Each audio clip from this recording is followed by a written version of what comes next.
I lived in Halifax, Nova Scotia for all my life, birth until I was 11 years old. Then a drastic change occurred. My family was moving to Lima, Peru. When I was living in Canada, I had the best childhood in my opinion.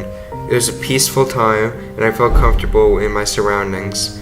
But that changed in the course of a day. I was thrown into a foreign culture that was nothing like my Canadian roots. I considered that this bump on the road on my life's path because I was scared of the unknown. My view of the first person changed by the change in the location. It was a lot of processing for an 11-year-old mind. All of a sudden my third person view changed too. I was looked at differently when walking down the street. People gazed at me constantly, which made me feel uncomfortable at times. In Canada, there's a mixing pot of many nationalities that no matter where people are from around the world, they're never giving us a second look. They just blend in. In Canada, I fit right in. I was with this small piece of a big picture that made sense and worked well like a puzzle. But in Peru, I felt awkward and out of place. My family helped tremendously and worked with me to overcome my fears. Roosevelt was also a great support as it was a mixing pot of many nationalities. When I started going to school at Roosevelt, the counselor guided me into a group I could relate with immediately. It worked out well as I got strapped with one of my main friends today that is Canadian. It makes sense, but it's because we have more in common.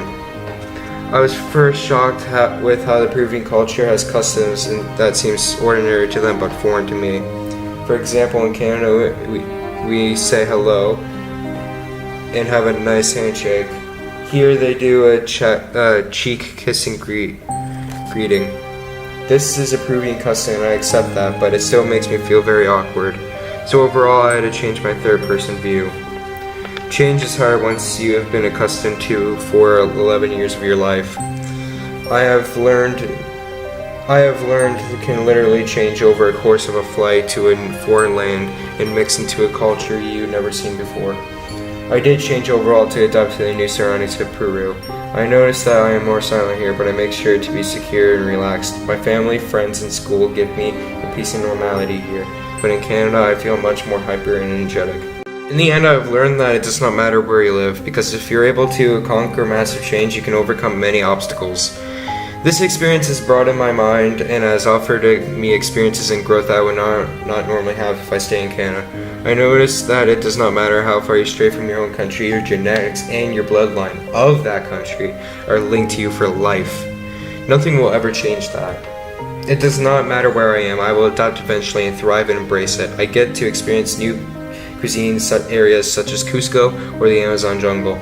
Yes, many customs and traditions are not universal and do not carry out through all nations, but if you learn how to grow within many environments and situations, you only grow as a person. You need to learn to appreciate the world around us and what makes other countries unique and special in their own right.